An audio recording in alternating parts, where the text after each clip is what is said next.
વિદ્યાર્થી મિત્રો, આજે આપણે બેરોજગારી ઘટાડવાના ઉપાયો તેમજ બેરોજગારીની સમસ્યા હલ કરવા માટેની જે યોજનાઓ છે એ વિશે આજે આપણે અભ્યાસ કરીશું. પરંતુ એ પહેલાં આપણે જે લાસ્ટ લેક્ચરમાં સમજ્યા હતા કે બેરોજગારી ઉદ્ભવવાના કારણો એ આપણે યાદ કરી લઈએ. તો આપણે આ સમજી ગયા હતા કે બેરોજગારી ઉદ્ભવવાના જે કારણો, તો આપણે ફરીથી જોઈ લઈએ. તો એમાં કુલ છે કે 10 મુદ્દા છે બેરોજગારી ઉદ્ભવવાના જે કારણો છે. તો સૌપ્રથમ છે કે વસ્તી વૃદ્ધિનો ઊંચો દર. આ પણ એક છે કે જો રોજગારી નથી મળતી તો ત્યાં બેરોજગારી શું છે, ઉદ્ભવે છે. વસ્તી વધારે છે અને સામે એટલા વ્યક્તિને રોજગારી નથી મળતી, તો એ પણ એક બેરોજગારીનું એક જોવા મળે છે. બીજું છે કે જે રોજગારીની તકોમાં ધીમા દરે વધારો. રોજગારી મળે છે પણ એ કેવી છે કે જે ધીમા દરે રોજગારીમાં વધારો જોવા મળે છે. તેમજ બચત અને મૂડીરોકાણનો જે નીચો દર, કે ભારતમાં આયોજનના સમયમાં રાષ્ટ્રીય આવકમાં વધારો થયો છે, પરંતુ સાથે સાથે વસ્તી વૃદ્ધિનો દર પણ ઊંચો જોવા મળ્યો છે. આગળ છે કે મૂડી પ્રધાન ઉત્પાદન પદ્ધતિ છે તો એને મહત્ત્વ આપવામાં આવ્યું છે, જ્યારે શ્રમ પ્રધાન ઉત્પાદન પદ્ધતિ છે એને મહત્ત્વ કેવું આપવામાં આવ્યું છે, ઓછું આપવામાં આવ્યું છે. એને વધુ મહત્ત્વ નથી આપવામાં આવ્યું.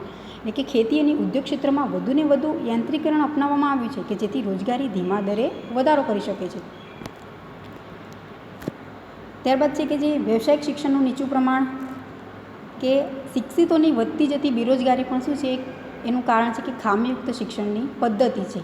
કે શિક્ષણ છે પરંતુ જે વ્યવસાયિક શિક્ષણ મળવું જોઈએ એવું નથી મળતું, તો એના કારણે પણ બેરોજગારી એ ઉદ્ભવે છે.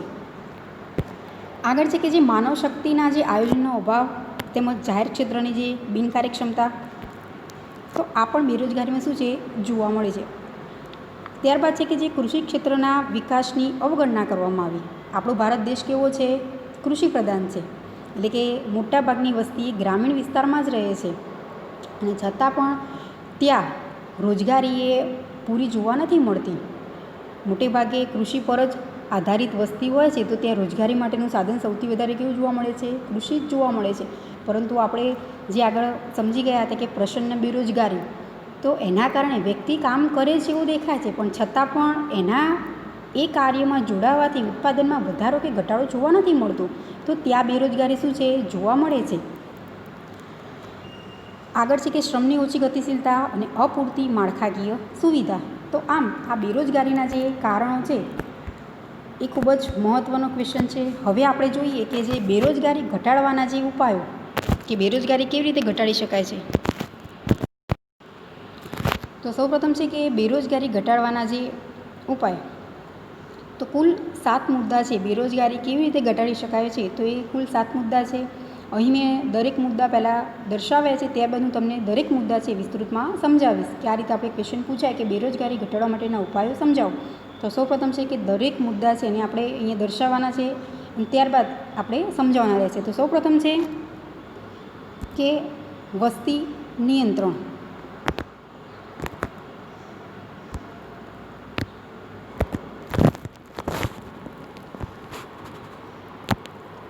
ત્યારબાદ બીજો મુદ્દો છે આર્થિક વિકાસનો દર ઊંચો લઈ જવો.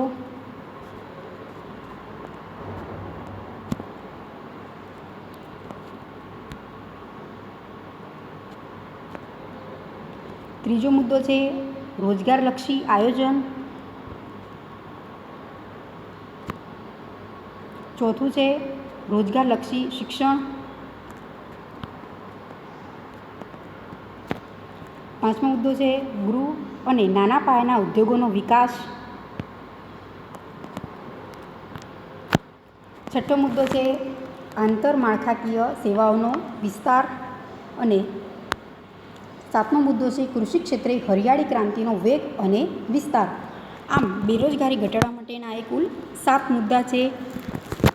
હવે આપણે દરેક મુદ્દા છે એને વિસ્તૃતમાં સમજીએ. તો સૌપ્રથમ સમજીશું કે વસ્તી નિયંત્રણ.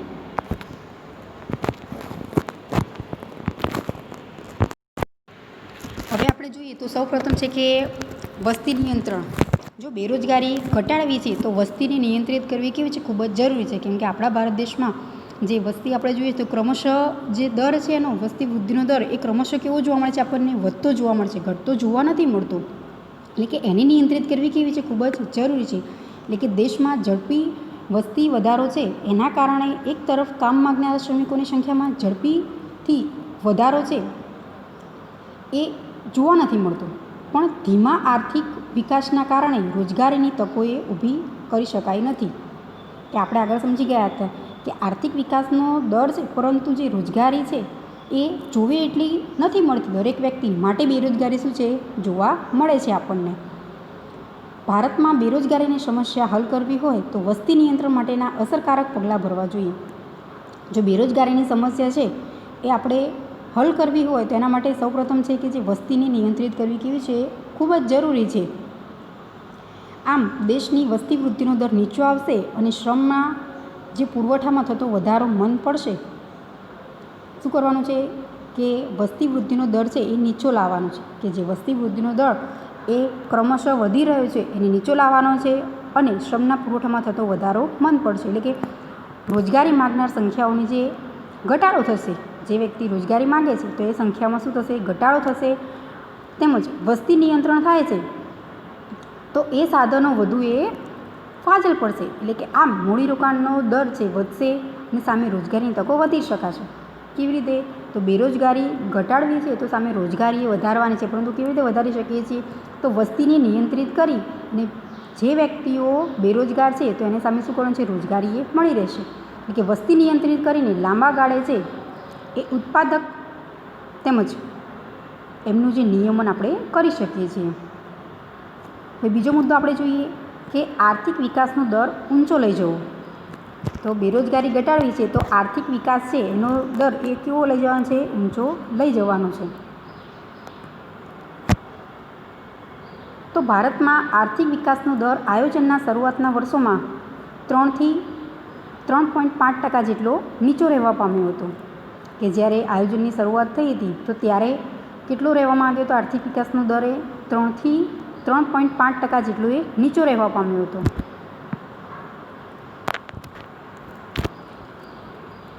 જો દેશના આર્થિક વિકાસમાં નિયમિત ઊંચા દરે વધારો કરવામાં આવે તો રોજગારીની તકોમાં ઘણા ઊંચા દરે વધારો શક્ય છે, તેમજ બેરોજગારી ઘટાડી શકાય છે. એટલે કે આર્થિક વિકાસ છે તો એ ઊંચો દરમાં આપણે લઈ જઈ શકીએ છીએ એનો, તો રોજગારીની તકો શું છે, ઘણા ઊંચા દરે વધારો કરી શકીએ છીએ અને એના લીધે બેરોજગારી એ ઘટી શકે છે. કે સામે વ્યક્તિને શું મળશે, રોજગારી મળે. વિકાસ ક્યારે શક્ય છે, તો દરેક વ્યક્તિને રોજગારી મળે છે અને બેરોજગાર કોઈ નથી જોવા મળતું, તો એ સમય દરમિયાન દેશનો વિકાસ થયો છે એવું આપણે શું કરીએ, એકંદરે કહી શકીએ છીએ.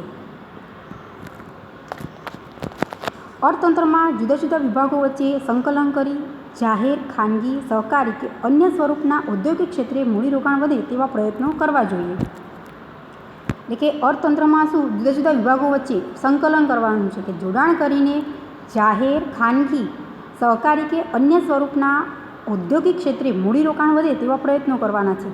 કે વિકાસ કરવો છે તો દરેક ક્ષેત્રે, એ પછી જાહેર હોય, ખાનગી હોય કે સહકારી હોય, તો એમાં મૂડીરોકાણ કેવી રીતે વધે એવા પ્રયત્નો કરવાના છે. એટલે કે કૃષિ ક્ષેત્રે સિંચાઈની સગવડ વધારી, અન્ય જરૂરી સવલતો પૂરી પાડી તો કૃષિનો વિકાસનો દર કેવો થઈ જશે, ઊંચો આપણે લઈ જઈ શકીએ છીએ. કે એમાં જે જરૂરી છે કૃષિ ક્ષેત્રમાં જે તે વસ્તુઓની, તો એના લીધે જો ઉત્પાદન વધશે તો આવક વધશે અને આવક વધે છે તો એ દેશમાં શું જોવા મળે છે, વિકાસ એ વધુ થઈ શકે છે એવું આપણે એકંદરે કહી શકીએ છીએ. અને તેમજ હરિયાળી ક્રાંતિનો જે લાભ છે એ બધા જ રાજ્યોને થાય એવો પ્રયાસ કરીએ તો પણ આર્થિક વિકાસનો દર છે એને ઊંચો લઈ જઈ શકીએ છીએ. અને આના કારણે બેરોજગારી એ ઘટી શકે છે. એની સમસ્યા છે આપણે શું કરી શકીએ છીએ, હળવી બનાવી શકીએ છીએ. તેના કારણે આર્થિક વિકાસનો દર ઊંચો લઈ જઈએ. ત્યારે હવે આપણે જોઈએ ત્રીજો મુદ્દો કે રોજગારલક્ષી આયોજન.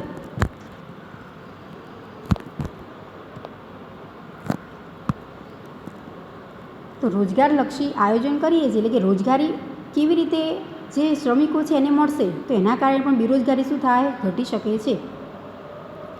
તો બીજી પંચવર્ષીય યોજનાથી જાહેર ક્ષેત્રના વિકાસને વિશેષ પ્રાધાન્ય આપી મૂડીપ્રધાન ઉદ્યોગો જે પ્રત્યે વિશેષ ધ્યાન અપાયું છે. આપણે જોયું હતું આગળ જે કારણોમાં બેરોજગારીનું, તો એમાં શ્રમ પ્રધાન છે તો એને મહત્ત્વ આપવામાં નથી આવતું. એની જગ્યાએ જે મૂડીપ્રધાન ઉદ્યોગો છે એને શું આપવામાં આવ્યું છે, જે વિશેષ મહત્ત્વ આપવામાં આવ્યું છે. એટલે કે રોજગારલક્ષી આયોજન માટે રાજ્યે વપરાશી માલના અને શ્રમ પ્રધાન ઉત્પાદન પદ્ધતિવાળા નાના અને મધ્યમ કદના ઉદ્યોગો તેમજ પશુપાલન ડેરી ઉદ્યોગના વિકાસ પર ભાર મૂકવાની જરૂરી છે. ને આ ઉદ્યોગો છે ઓછી મૂડીએ વધુ રોજગારી આપવાની ક્ષમતા ધરાવે છે. આપણે જો મૂડી પ્રધાન ઉદ્યોગ એટલે શું, તો જે મોટા પાયાના ઉદ્યોગ, પરંતુ એની જગ્યાએ જે શ્રમ પ્રધાન ઉત્પાદન પદ્ધતિવાળા જે ઉદ્યોગો છે એમને વધુ ધ્યાન આપવાનું છે, એટલે કે એમને પ્રોત્સાહન આપવાનું છે કે એ સૌથી વધારે રોજગારી અપાવી શકે છે. જો એ ઉદ્યોગો રોજગારી અપાવશે તો બેરોજગારી એકંદર કેવી થશે, ઘટશે. કે નાના પાયાના ઉદ્યોગો તેમજ પશુપાલન ડેરી ઉદ્યોગ આ વિકાસ પર શું કરવાનું છે, સૌથી વધારે ભાર આપવાનો છે. તો એના કારણે જે ઓછી મૂડી રોજગારી કેવી મળશે, વધુ આપી શકશે. તો એકંદરે બેરોજગારી કેવી થશે, ઘટી શકશે. એટલે કે દેશમાં ઔદ્યોગિકરણનો પાયો મજબૂત કરવા માટે આ કેવું છે, ખૂબ જ જરૂરી છે. અને રોજગારલક્ષી આયોજન અપનાવવું એ ખૂબ જ આવશ્યક છે. તો જ આપણે શું કરી શકીએ છીએ, બેરોજગારી એ ઘટાડી શકીએ છીએ.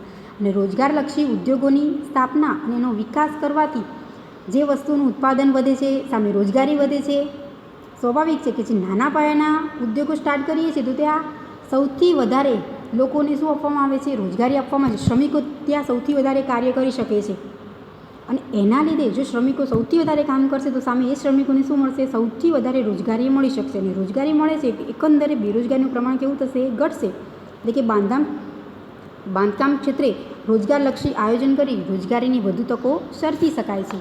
તો આમ સૌથી વધારે જે રોજગારી આપવામાં આવે તો બેરોજગારીનું પ્રમાણ ત્યાં કેવું જોવા મળશે, આપણને ઘટતું જોવા મળશે. એટલે કે બેરોજગારીની સમસ્યા છે આપણે ઘટાડી શકીએ છીએ.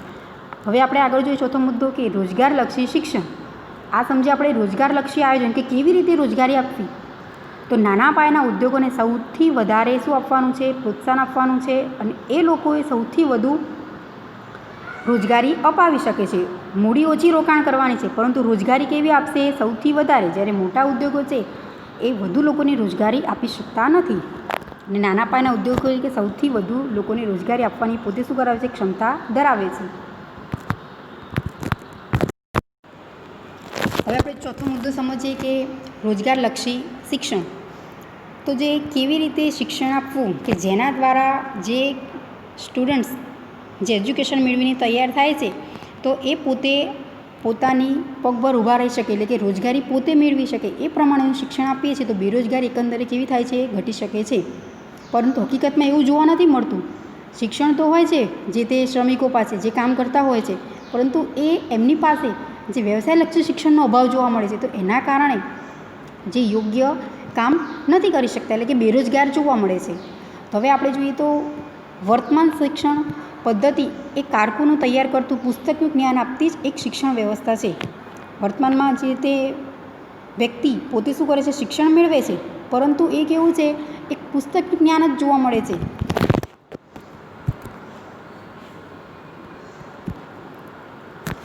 જેથી વિજ્ઞાન અને વાણિજ્યના સ્થાનક થયા પછી પણ વ્યક્તિમાં સ્વયં રોજગારી મેળવવાની ક્ષમતા આવતી નથી. કે કોઈ પણ વ્યક્તિ છે એ પોતે એજ્યુકેશન મેળવેલું જોવા મળે છે આપણને, કે એમની પાસે ડિગ્રી છે એ પછી ગ્રેજ્યુએટની હોય કે પોસ્ટ ગ્રેજ્યુએટની ડિગ્રી હોય, પરંતુ એ પોતાની જાતે રોજગારી મેળવવાની ક્ષમતા ધરાવતા નથી, કે પોતે પગભર થઈ શકે એવી એમનામાં લાયકાત નથી હોતી શિક્ષણ મેળવ્યા પછી પણ. એટલે કે આમ બેરોજગારી લાંબા સમય આપણને જોવા મળે છે. આમ તો આપણે જાણીએ છીએ કે જો વ્યક્તિ એજ્યુકેશન મેળવે છે તો સામાન્ય રીતે પોતે જીવન સારું એવું જીવી શકે એવી એને આવક તો પોતે પ્રાપ્ત કરી શકે છે, પરંતુ એનામાં એવી લાયકાત નથી હોતી. માટે શું કરી શકે છે, બેરોજગારીનો એ ભોગ જોવા મળે છે. આપણે જાણીએ છીએ કે શિક્ષિત બેરોજગારી પણ જોવા મળે છે, કે વ્યક્તિ જે પ્રમાણેનું એજ્યુકેશન મેળવ્યું છે તો એ લાયકાતવાળી એને કોઈ પણ કાર્ય નથી મળતું. તે શું કરે છે, પોતે એનાથી જે નીચલી કક્ષાનું અથવા સમકક્ષ કામ એ પોતે સ્વીકારે છે કે એનાથી એને શું મળે, રોજગારી મળે. એકંદરે બેરોજગાર જોવા ના મળે, પરંતુ એની લાયકાત પ્રમાણેનું કાર્ય જોવા નથી મળતું.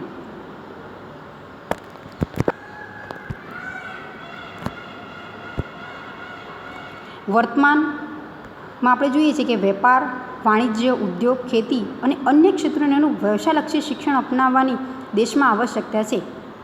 કે એવી રીતે શિક્ષણ આપવું જોઈએ. કેવું શિક્ષણ, વ્યવસાયલક્ષી, કે એ પોતે જે તે કામ કરવાનું છે એના અનુરૂપ શિક્ષણ આપવાનું છે. એ શિક્ષણ એ કેવું થશે કે જે વ્યવસાયલક્ષી શિક્ષણ.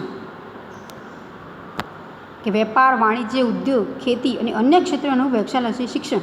આપણે જાણીએ છીએ કે જો કોઈ વ્યક્તિ કૃષિમાં એ પોતે ઇન્ટરેસ્ટ ધરાવે છે તો એને એગ્રીકલ્ચર કોર્સ કહીએ આપણે, કે એમાં કેવી રીતે ઉત્પાદન વધારી શકાય, કયા બિયારણોનો ઉપયોગ કરી શકાય, કેવી રીતે ઉત્પાદન કરવાનું, કે કેવી સિંચાઈ પદ્ધતિનો ઉપયોગ કરવાનો, આ રીતે અલગ અલગ રીતે એમને એજ્યુકેશન આપવામાં આવે છે. તો એ એજ્યુકેશન કેવું થશે? એગ્રીકલ્ચર.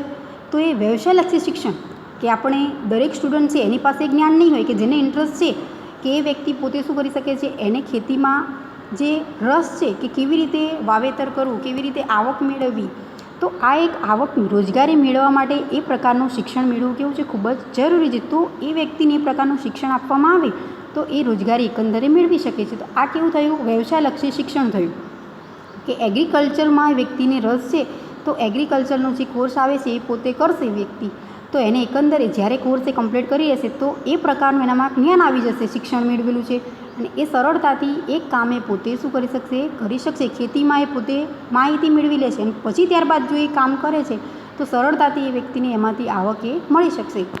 તો આમ આપણે જાણીએ છીએ કે જે અલગ અલગ કોર્સ છે કે જેમાં આઈઆઈટીમાં શીખવા મળે છે, તો અલગ અલગ કે જેના કારણે એ વ્યક્તિ પોતે કેવી રીતે કાર્ય કરવું એ પ્રકારનું એ શું કરે? બેઝિક એ જ્ઞાન મેળવી લે છે અને ત્યારબાદ એ એમાં સરળતાથી એ કાર્ય કરી શકે છે અને રોજગારી એ મેળવી શકે છે.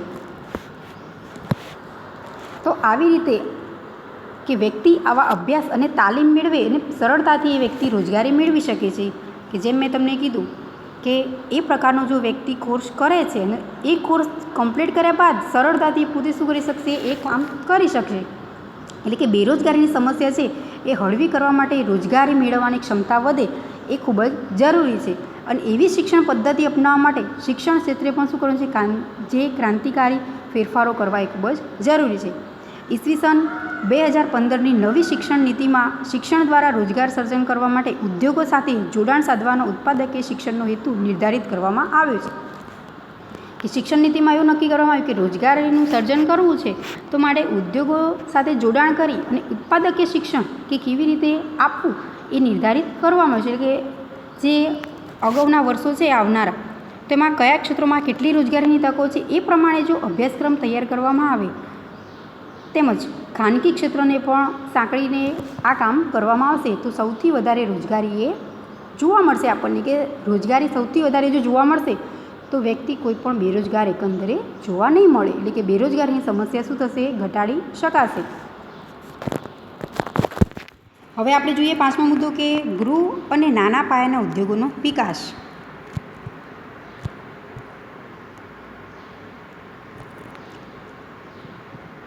તો ગૃહ અને નાના પાયાના ઉદ્યોગોના ઓછા મૂડીરોકાણે વધુ રોજગારી આપવાની ક્ષમતા ધરાવે છે.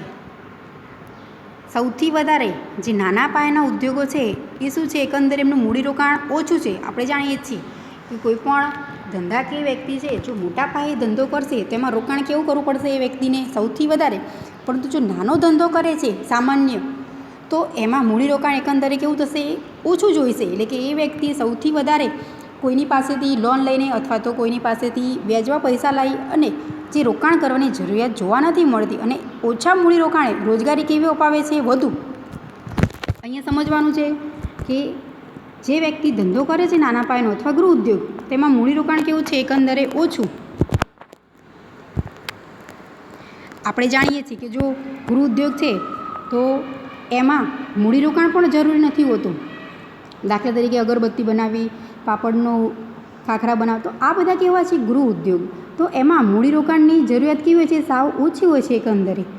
અને એમાં રોજગારી કેવી અપાવે છે? વધુ અપાવવાની ક્ષમતા ધરાવે છે. એવી જ રીતે નાના પાયાના ઉદ્યોગો પણ છે, તેમાં મૂડીરોકાણ એ મોટા પાયે પર નથી જોઈતું. ઓછા મૂડીરોકાણે પણ એ કામ થઈ શકે છે.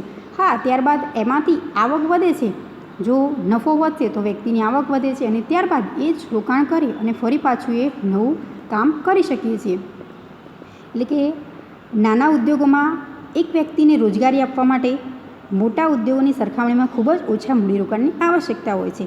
કે જે નાના ઉદ્યોગો છે તેમાં વ્યક્તિને રોજગારી આપવી છે તો જે મોટા પાયાના ઉદ્યોગો છે એની સરખામણીમાં ઓછા મૂડીરોકાણની જ આવશ્યકતા જોવા મળે છે. એટલે કે એક સરખા મૂડીરોકાણ કરતાં નાના ઉદ્યોગોમાં મોટા ઉદ્યોગો કરતાં 7.5 ગણી વધુ રોજગારીની તકો થઈ શકે છે.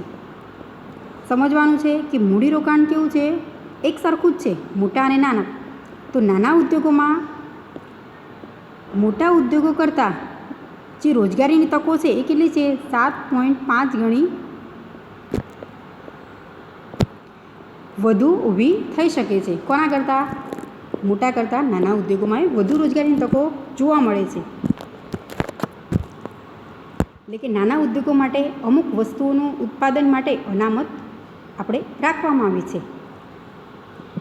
એટલે કે નાના પાયાના ઉદ્યોગો છે તો એમાં રોકાણ કેવું જોવા મળે છે? ઓછું, અને સામે રોજગારી એ વધુ અપાવે છે. એટલે કે શ્રમપ્રધાન ભારત દેશમાં ગૃહ ઉદ્યોગ અને નાના ઉદ્યોગો છે તો વધુ રોજગારી આપતા શ્રેષ્ઠ વિકલ્પના સ્વરૂપમાં આપણે સ્વીકારી શકીએ છીએ.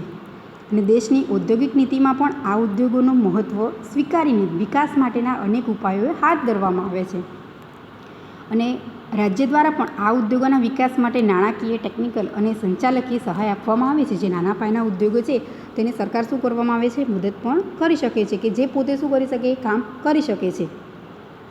આપણે જાણીએ છીએ કે જો કોઈ પણ વ્યક્તિ પાસે મૂડી નથી હોતી તો એ પણ શું કરી શકે છે કે એ પોતે ઉદ્યોગ સ્ટાર્ટ કરવો છે તો જે મોદી સરકારની જે જાહેરાત છે કે વ્યક્તિ કોઈ પણ છે તો એની પાસે આઈડિયા છે તો એ પોતે શું કરી શકે છે? સરકાર એને સહાય આપે છે અને એ દ્વારા એ ઉદ્યોગ સ્ટાર્ટ કરી શકે છે. કે આપણે કહી શકીએ કે એ સ્ટાર્ટઅપ આઈડિયા એના દ્વારા શું કરવાનું છે? આપણો આઈડિયા આપવાનો છે અને જે કામ કરવાનું છે એમાં કેવી રીતે રોકાણ કરવાનું છે, કેટલું જોઈશે, તો એની હેલ્પ એ સરકાર પૂરી પાડે છે. શા માટે આવું કરે છે? કે કોઈ પણ વ્યક્તિ જો ઉદ્યોગ સ્ટાર્ટ કરે છે તો એના કારણે સૌથી વધારે શું કરશે? રોજગારી અપાવશે. કોઈ આઈડિયા કોનો છે? કોઈ વ્યક્તિનો છે, પરંતુ એ વ્યક્તિ જો ઉદ્યોગ સ્ટાર્ટ કરે છે તો એકંદરે એમાં જે તે શ્રમિકો કાર્ય કરે છે તો દરેક શ્રમિકોને શું આપવામાં આવે છે? રોજગારી મળે છે. એકંદરે એક વ્યક્તિનો આઈડિયા, પરંતુ રોજગારી મેળવવાનું માધ્યમ કેવું છે? એક કરતાં વધુ શ્રમિકોને મળે છે. તો આમ ગૃહ અને નાના પાયાના ઉદ્યોગનો વિકાસ થાય છે તો એકંદરે બેરોજગારીની સમસ્યા કેવી છે? ઘટાડી શકાય છે. કે રોજગારી ત્યાં વધુ જોવા મળે છે. જે મોટા પાયાના ઉદ્યોગો છે એમાં રોજગારી એટલી જોવા નથી મળતી. જે નાના પાયાના ઉદ્યોગો તેમજ ગૃહ ઉદ્યોગ સૌથી વધારે રોજગારી એ અપાવે છે. હવે આપણે આગળનો મુદ્દો જોઈએ કે આંતરમાળખાકીય સેવાઓનો વિસ્તાર. તો આંતરમાળખાકીય સેવાઓનો વિસ્તાર વધારવામાં આવે છે તો ત્યારે પણ બેરોજગારી શું કરી શકાય છે? આપણે ઘટાડી શકીએ છીએ. તો ભારતમાં શહેરી વિસ્તાર કરતાં ગ્રામીણ વિસ્તારમાં રોજગારીનું સર્જન ઓછું રહેવાના કારણે ગામડામાં અપૂરતી માળખાકીય સુવિધાઓ છે. કે શહેરી વિસ્તાર અને ગ્રામીણ વિસ્તાર બંનેમાં જુઓ જે આંતરમાળખાકીય સેવાઓ છે સરખી નથી જોવા મળતી. તો એના કારણે ગ્રામીણ વિસ્તારમાં રોજગારીનું સર્જન એ ઓછું જોવા મળે છે, કે ત્યાં રોજગારી એ નથી જોવા મળતી. કેવી જોવા મળે છે? ત્યાં રોજગારી એ ઓછી જોવા મળે છે. એટલે કે રાજ્ય દ્વારા ગ્રામ્ય વિસ્તારમાં શિક્ષણ, આરોગ્ય, રહેઠાણ, વીજળી, સડક, વ્યવસાયિક તાલીમ કેન્દ્ર જેવી આંતરમાળખાકીય સુવિધાઓ વધારવામાં આવે તો સાધનોની માંગ દ્વારા નજીકમાં રોજગારી મેળવવાનું શક્ય બને છે. એટલે કે ગ્રામીણ વિસ્તારો છે તેમાં જે સુવિધાઓ જોવા નથી મળતી, જેમ કે શિક્ષણ તેમજ રહેઠાણની સુવિધા, આરોગ્યની સુવિધા, તો આ બધી સુવિધાઓનું શું જોવા મળે છે? ત્યાં અભાવ. જ્યારે શહેરી વિસ્તારમાં દરેક સુવિધાઓ કેવી છે? પર્યાપ્ત થાય છે. કે આરોગ્યની સુવિધા કે જે તે વ્યક્તિ રહે છે તેના રહેઠાણની નજીક જ આરોગ્યની સુવિધા જોવા મળે છે. શિક્ષણ તો જે બાળકોનો અભ્યાસ છે તો એ નજીકમાં જ પોતે કરી શકે છે. અમુક એવા જે અંતરિયાળ વિસ્તાર છે ગ્રામીણ, તો ત્યાં એ ગામમાં પોતે રહેતા હોય છે તો ત્યાં શિક્ષણનું કોઈ પણ માધ્યમ નથી જોવા મળતું.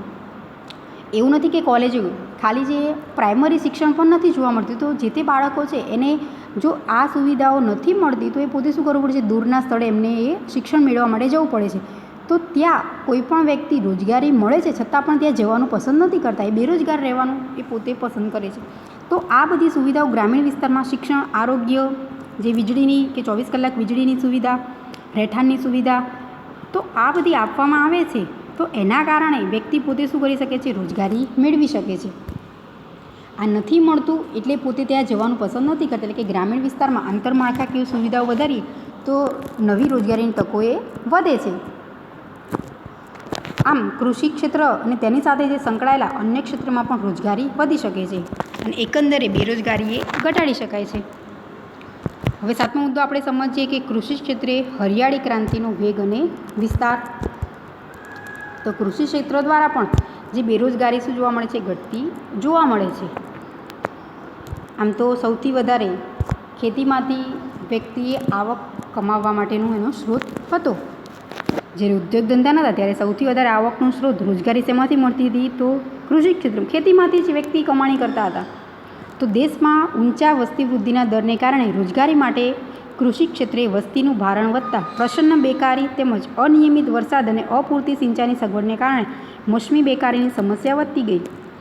કે આપણને એવું લાગે કે વ્યક્તિ કાર્ય કરે છે, પરંતુ એ વ્યક્તિનું એમાં કામ કરવાથી ઉત્પાદનમાં કોઈ પણ પ્રકારનો વધારો કે ઘટાડો જોવા નથી મળતો. તો આપણે એને કેવું કહી શકીએ? પ્રસન્ન બેરોજગાર કે પ્રસન્ન બેકારી. આપણે આગળ સમજી ગયા હતા કે બેરોજગારીના પ્રકારમાં કે વ્યક્તિ એવું લાગે આપણને, જે ઘરના સભ્યો છે એ પોતે શું કરે છે? ખેતરમાં કામ કરે છે, પરંતુ 3 વ્યક્તિનું જ કામ કરવાથી ઉત્પાદનમાં જે વધારો થાય છે એમાં જો બીજા 2 વ્યક્તિ ઘરના સભ્યો ત્યાં કામ કરે છે તો ઉત્પાદનમાં એનાથી કોઈ પણ પ્રકારનો વધારો જોવા નથી મળતો કે ઘટાડો પણ નથી જોવા મળતો. તો આ શું છે? પ્રસન્ન બેરોજગારી. આપણને દેખી રીતે દેખાય છે કે વ્યક્તિ કાર્ય કરે છે, પરંતુ એના કારણે ઉત્પાદનમાં કોઈ પણ પ્રકારનો વધારો કે ઘટાડો થતો નથી. તેમજ અનિયમિત વરસાદ, કે આપણે જોઈએ છીએ કે ઘણી વખત એવું પણ બને છે કે વરસાદ બિલકુલ નથી હોતો, તો એના કારણે ઉત્પાદન કેવું થશે? ઓછું જોવા મળશે, ઉત્પાદન થશે જ નહીં. વાવેતર કેવી રીતે? વરસાદ જરૂરી છે ખૂબ જ. તેમજ સિંચાઈની સગવડ પણ નથી હોતી. ઘણી વખત અતિવૃષ્ટિ પણ જોવા મળે છે, તો એના કારણે પાકને શું થાય? નુકસાન થાય. બંને રીતે નુકસાન જોવા મળે છે. અનાવૃષ્ટિના કારણે પણ અને અતિવૃષ્ટિને કારણે પણ પાકને નુકસાન થાય છે. એટલે કે જો યોગ્ય રીતે આયોજન કરવામાં આવે તો કૃષિ ક્ષેત્રમાં રોજગારીની તકોનો અવકાશ વધે છે. આયોજન કેવું કરવાનું છે? યોગ્ય કરવાનું છે. તો એના કારણે કૃષિ ક્ષેત્રમાંથી રોજગારી એ વધારી શકાય છે.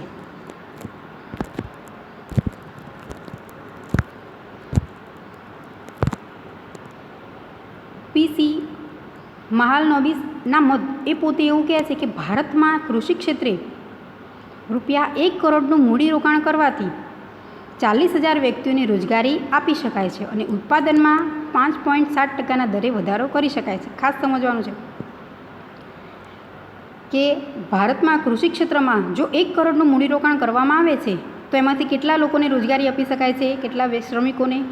તો 40,000 વ્યક્તિઓને રોજગારી આપી શકાય છે અને જે ઉત્પાદન થાય છે એ 5.7% દરે વધારી કરી શકાય.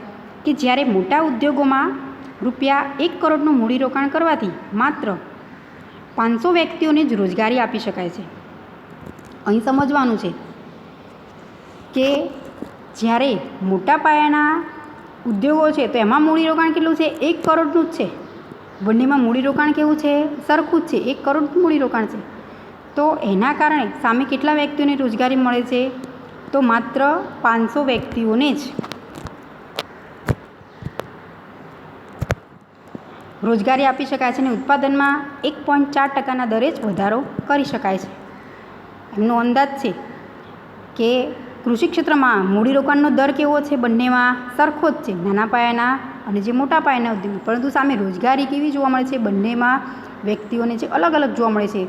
એક મોટા પાયાના ઉદ્યોગો છે તેમાં 500 વ્યક્તિઓ, જ્યારે નાના પાયાના ઉદ્યોગો છે તેમાં 40,000 વ્યક્તિઓ છે એમને રોજગારી એ આપી શકાય છે. તો આપણે કહી શકીએ છીએ કે કૃષિ ક્ષેત્રે ઉદ્યોગ ક્ષેત્ર કરતાં જે વધુ રોજગારીની તકો સર્જવા આવે તો વધુ અનુકૂળ છે. કે જે કૃષિ ક્ષેત્રમાં જેટલું રોકાણ કરવામાં આવે છે કેટલું?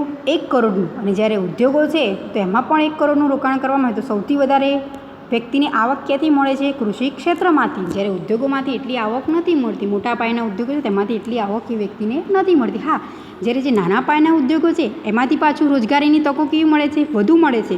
એ આપણે આગળ સમજી ગયા કે જે ગૃહ ઉદ્યોગો તેમજ નાના પાયાના ઉદ્યોગો છે તેમાંથી રોજગારી કેવી મળે છે? વધુ મળે છે. આપણે કૃષિ ક્ષેત્રમાંથી પણ જુઓ રોજગારી કેવી છે? એકંદરે વધુ છે. જ્યારે મોટા પાયાના ઉદ્યોગો છે તેમાં રોજગારી એટલી અપાવી શકતા નથી.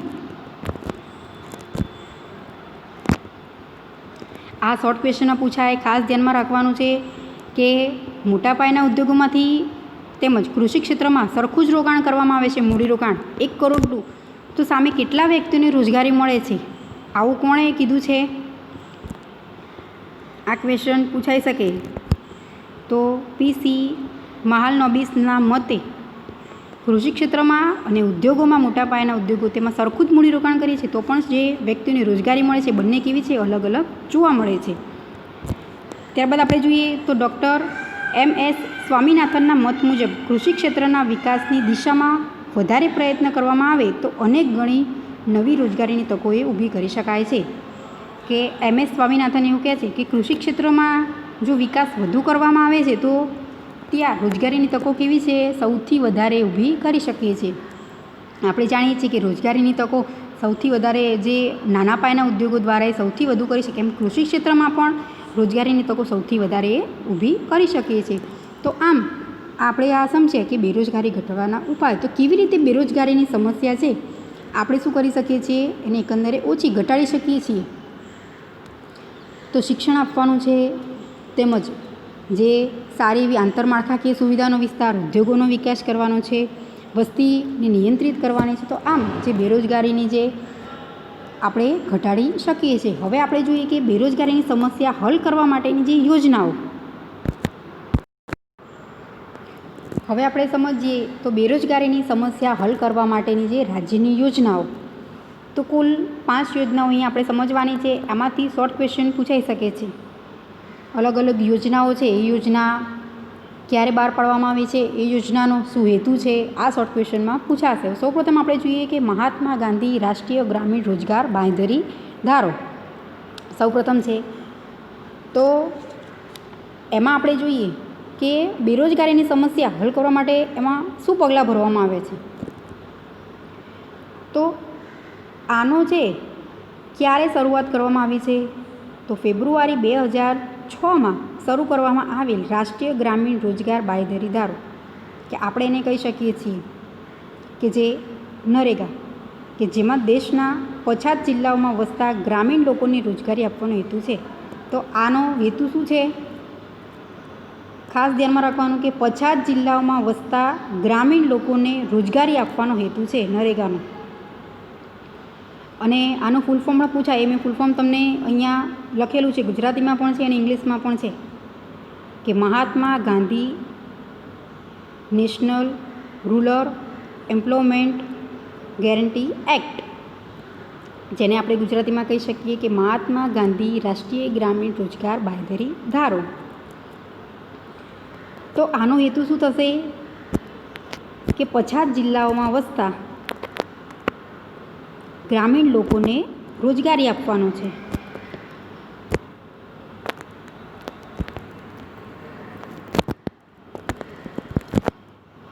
હવે નરેગા યોજનાનું નામ 2 ઓક્ટોબર 2009થી બદલીને મહાત્મા ગાંધી રાષ્ટ્રીય ગ્રામીણ રોજગાર ગેરંટી એક્ટ મનરેગા કરવામાં આવ્યું છે. આ શોર્ટ પૂછાશે શોર્ટ ક્વેશ્ચન કે મહાત્મા ગાંધી રાષ્ટ્રીય ગ્રામીણ રોજગાર ગેરંટી એક્ટનું નામ ક્યારે બદલવામાં આવ્યું છે, તો નરેગાનું જે નામ છે એ ચેન્જ કરી અને મનરેગા રાખવામાં આવ્યું છે. ક્યારે, તો 2 ઓક્ટોબર 2009થી.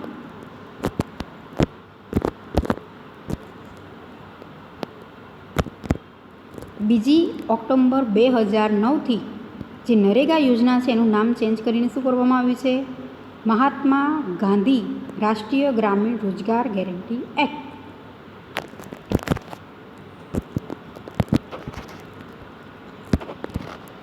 તેમજ આ કાર્યક્રમને સફળ બનાવવાના હેતુથી સરકારે 2 ફેબ્રુઆરીના દિવસને રોજગાર દિવસ તરીકે જાહેર કર્યો છે. ક્યારે, તો 2 ફેબ્રુઆરીના દિવસને રોજગાર દિવસ તરીકે જાહેર કરવામાં આવે છે. એ રીતે ક્વેશ્ચન પૂછાય કે રોજગાર દિવસ છે એ ક્યારે મનાવવામાં આવે છે, તો 2 ફેબ્રુઆરીના દિવસ. અને શાના કારણે, તો જે ગ્રામીણ વિસ્તારમાં રહે છે તેમને રોજગારી અપાવવા માટે આ મહાત્મા ગાંધી રાષ્ટ્રીય ગ્રામીણ રોજગાર બાંહેધરો જે બહાર પાડવામાં આવ્યો છે અને એના દ્વારા વ્યક્તિની રોજગારી એ મળે છે. આ યોજના દ્વારા પ્રત્યેક ગ્રામીણ પરિવારમાંથી ઓછામાં ઓછા એક વ્યક્તિને વર્ષમાં 100 દિવસની રોજગારી આપવાની બાંહેધરી આપવામાં આવે છે. તો આ યોજના છે એ બહાર તો પાડવામાં આવી છે કેવા લોકોને, કે ગ્રામીણ વિસ્તારમાં જે રહે છે અને કેવો છે એરિયા એ 50 જિલ્લો, તો એવા લોકોને રોજગારી આપવામાં આવે છે, એવા શ્રમિકોને જે કામ આપવામાં આવે છે, પરંતુ કેટલા દિવસનું, તો ઓછામાં ઓછા એક વ્યક્તિને એટલે કે ઓછામાં ઓછા એક શ્રમિકને વર્ષમાં 100 દિવસની રોજગારી આપવાની બાંયધરી આપવામાં આવે છે, જેમાં 1/3 ભાગની રોજગારી સ્ત્રીઓ માટે અનામત રાખવામાં આવી છે. સ્ત્રીઓ માટે કેટલી રોજગારી છે? તો 1/3 ભાગની. બાકીની રોજગારી છે એ શું મેળવશે? પુરુષો મેળવશે. રોજગારી તો આપવામાં આવે જ છે. આ યોજનાનો હેતુ જ છે કે વર્ષમાં 100 દિવસની રોજગારી આપવામાં આવે છે વ્યક્તિને, પરંતુ એમાં પણ 1/3 ભાગની રોજગારી કેવી છે? અનામત સ્ત્રીઓ માટે રાખવામાં આવી છે. આ કાર્યક્રમમાં ગ્રામીણ લોકોને શારીરિક શ્રમ દ્વારા નક્કી કરેલ વેતન ચૂકવવામાં આવશે, એટલે કે શ્રમિકોને મહેનતાણું 7 દિવસમાં આપી દેવામાં આવશે. જે નક્કી કરવામાં આવે છે સરકાર દ્વારા એ પ્રમાણે એમને વેતન ચૂકવવામાં આવશે. જે વ્યક્તિઓ શ્રમિકો કામ કરે છે પરંતુ કેટલા દિવસમાં મહેનતાણું આપવામાં આવશે? તો આ શ્રમિકો છે એમને 7 દિવસની અંદર મહેનતાણું આપી દેવામાં આવશે. અને આ શ્રમિકોને તેના રહેઠાણથી 5 કિલોમીટરના અંતરમાં જ રોજગારી આપવામાં આવે છે. જે પોતે રહેતા હોય શ્રમિકો અને એ રહેઠાણથી 5 કિલોમીટરની અંદર જ આવા શ્રમિકોને રોજગારી આપવામાં આવે છે. અને જો શ્રમિકો કે રહેઠાણથી અંતર દૂર હોય છે રોજગારી માટેનું, એમનું જે રોજગારી મેળવવાનું સ્થળ છે એ દૂર જોવા મળે છે, તો એમને 10% વધારે મજૂરી આપવામાં આવે છે. જે નક્કી કરેલું હોય છે દર મજૂરી આપવાની, એના કરતાં કેવી આપવાની છે? 10% વધારે. કેવી રીતે કન્ડિશન છે કે 5 કિલોમીટરમાં હોય તો નહીં, પરંતુ 5 કિલોમીટરથી વધારે હોય છે અંતર જે રહેઠાણથી, તો એમને 10% વધારે મજૂરી આપવાની રહેશે. અને જોબ કાર્ડ મેળવ્યા પછી પણ જે આ યોજનામાં શું છે? શ્રમિકોને જોબ કાર્ડ આપવામાં આવશે અને 5 વર્ષનો જે એ સમયગાળો છે. અને જોબ કાર્ડ મેળવ્યા પછી વ્યક્તિને 15 દિવસ સુધી કામ ના મળે તો તેને નક્કી કરેલ બેરોજગારી ભથ્થું આપવાની જોગવાઈ છે. હવે આપણે જોઈએ તો પંડિત દીનદયાળ ઉપાધ્યાય શ્રમેવ જયંતિ જે યોજના કે ક્યારે બહાર પાડવામાં આવી છે, એનો શું હેતુ છે? તો એ યોજના છે એ 16 ઓક્ટોબર 2014થી શરૂ કરવામાં આવી છે. ક્યારે? ખાસ શોર્ટ ક્વેશ્ચનમાં પૂછાશે, ધ્યાનમાં રાખવાનું છે કે પંડિત દીનદયાળ ઉપાધ્યાય શ્રમેવ તે યોજના ક્યારે શરૂ કરવામાં આવી છે? તો ક્યારે આવી છે? 16 ઓક્ટોબર 2014થી. અને આ યોજનાનો હેતુ છે અસંગઠિત ક્ષેત્રમાં રોકાયેલા શ્રમિકોને સ્વાસ્થ્ય અને સુરક્ષાની સાથે સારું સંચાલન, કૌશલ્ય વિકાસ અને શ્રમિકોનું કલ્યાણ કરવાનો છે. કેવા ક્ષેત્ર? કે અસંગઠિત ક્ષેત્રમાં જે રોકાયેલા શ્રમિકો છે એમનું સ્વાસ્થ્ય અને સંચાલનની સાથે એમને એવી સુરક્ષા આપવામાં આવે છે કે કૌશલ્ય વિકાસ અને શ્રમિકોનું કલ્યાણ કરવાનો છે. સારું સંચાલન થાય તેમજ શ્રમિકોનું કલ્યાણ થાય એ આ યોજનાનો હેતુ છે. હવે આપણે આગળ જોઈએ ત્રીજી યોજના.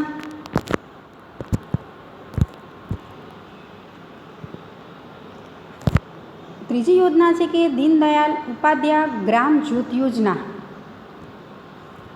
હવે કેવી હશે? આપણને નામ પરથી જ ખબર પડી જાય છે કે આ યોજના કેવી છે કે ગ્રામ જ્યોત, તો એ વીજળીની સેવા ઉપલબ્ધ કરવા માટેની યોજના હશે. મને શેના પરથી ખબર પડે છે? કે આ નામ પરથી જ, કે દીનદયાળ ઉપાધ્યાય ગ્રામ જ્યોત યોજના. તો અગાઉની ગ્રામીણ વિદ્યુતીકરણ યોજનાના સ્થાને આ યોજના શરૂ કરવામાં આવી છે. અને આ યોજના દ્વારા ગ્રામીણ વિસ્તારમાં 24 અવર્સ એટલે કે 24 કલાક વીજળીની સેવા ઉપલબ્ધ કરવાની છે. આખા વીકમાં તેમજ સતત 24 કલાક વીજળી મળી રહે એવું આ યોજનાનો શું છે? હેતુ રહેલો છે. કઈ યોજનાનો? તો દીનદયાળ ઉપાધ્યાય ગ્રામ જ્યોત યોજનાનો શું હેતુ છે? મુખ્ય તો ગ્રામીણ વિસ્તારમાં 24 કલાક વીજળીની સેવા ઉપલબ્ધ કરવાનો. હવે આપણે ચોથું જોઈએ કે દીનદયાળ ઉપાધ્યાય ગ્રામ કૌશલ્ય યોજના. તો આ યોજના ક્યારે શરૂ કરવામાં આવી છે? દીનદયાળ ઉપાધ્યાય ગ્રામીણ કૌશલ્ય યોજના. તો આ યોજનાની શરૂઆત 25 સપ્ટેમ્બર 2014થી કરવામાં આવી છે. 25 સપ્ટેમ્બર 2014થી દીનદયાળ ઉપાધ્યાય ગ્રામ કૌશલ્ય યોજનાની શરૂઆત કરવામાં આવી છે. અને જેનો મુખ્ય હેતુ શું છે? 18થી 35 વર્ષના યુવાનોને રોજગારી આપવાનો છે. કેટલા વર્ષના? તો 18થી 35 વર્ષના યુવાનોને રોજગારી આપવાનો હેતુ છે. દીનદયાલ ઉપાધ્યાય ગ્રામીણ કૌશલ યોજનાનો શું છે? 18 થી 35 વર્ષના યુવાનોને રોજગારી આપવાનો છે. હવે આપણે જોઈએ 5મી યોજના કે પ્રધાનમંત્રી કૃષિ સિંચાઈ યોજના. તો આ યોજનાની શરૂઆત ક્યારે કરવામાં આવી? એનો હેતુ શું છે? તો આ કાર્યક્રમની શરૂઆત 1 જુલાઈ 2015થી કરવામાં આવી છે. પ્રધાનમંત્રી કૃષિ સિંચાઈ યોજના છે તો એની શરૂઆત ક્યારે કરવામાં આવી છે? 1 જુલાઈ 2015થી કરવામાં આવી છે. દરેક યાદ રાખવાની, દરેક યોજના ક્યારે બહાર પાડી છે એ અલગ અલગ તારીખ છે એ ખાસ યાદ રાખવાની છે કે પ્રધાનમંત્રી કૃષિ સિંચાઈ યોજના છે 1 જુલાઈ 2015થી શરૂ કરવામાં આવી છે. અને અહીં હર ખેત કો પાણી એ સૂત્ર સાર્થક કરવાના ઉદ્દેશથી ખેત ઉત્પાદકતા વધારવા અને દેશના ઉપલબ્ધ સાધનોનો શ્રેષ્ઠ ઉપયોગ થઈ શકે તે પ્રમાણે કૃષિ ક્ષેત્ર માટે સિંચાઈ યોજનાનું આયોજન કરવાનું લક્ષ્ય આ યોજનામાં છે. તો આ યોજનાનો શું છે હેતુ? કે કૃષિ ક્ષેત્રમાં સિંચાઈની સગવડ કેવી રીતે આપવી? કેમ કે વરસાદ પર આધારિત જ ખેતી હોય છે, પરંતુ જ્યારે નથી વરસાદ હોતો ત્યારે શું કરવામાં આવે છે કે સિંચાઈ દ્વારા પણ ખેતી આપણે શું કરી શકીએ છીએ? ઉગાડી શકીએ છીએ કે પાક લઈ શકીએ છીએ કે સિંચાઈ દ્વારા જ. તો આમાં સૂત્ર છે, ક્વેશ્ચન રીતે પૂછે કે પ્રધાનમંત્રી કૃષિ સિંચાઈ યોજનામાં કયું સૂત્ર આપવામાં આવ્યું છે? તો એ છે હર ખેત કો પાણી. પ્રધાનમંત્રી કૃષિ સિંચાઈ યોજના દ્વારા હર ખેત કો પાણી એ સૂત્ર આપવામાં આવ્યું છે. અને ક્યારે બહાર પાડવામાં આવી છે આ યોજના? તો 1 જુલાઈ 2015થી. અને આ યોજના શાના માટે છે? તો દેશના ઉપલબ્ધ સાધનોનો શ્રેષ્ઠ ઉપયોગ થઈ શકે અને પ્રમાણે કૃષિ ક્ષેત્રે સિંચાઈની યોજનાનું આયોજન કરવાનું લક્ષ્ય આ યોજનામાં રહેલું છે. આમ આપણે આ સમજ્યા કે અલગ અલગ યોજનાઓ કે જેના કારણે બેરોજગારી છે એ ઘટાડી શકાય છે, કે સામે રોજગારી આપવામાં આવે છે. દરેક અલગ અલગ યોજના છે, આ શોર્ટ ક્વેશ્ચન પૂછાશે અલગ અલગ યોજનાઓ, તો એના દ્વારા બેરોજગારી એ ઘટાડી શકાય છે. આમ હવે આપણે નેક્સ્ટ લેક્ચરમાં સમજીશું નવું ચેપ્ટર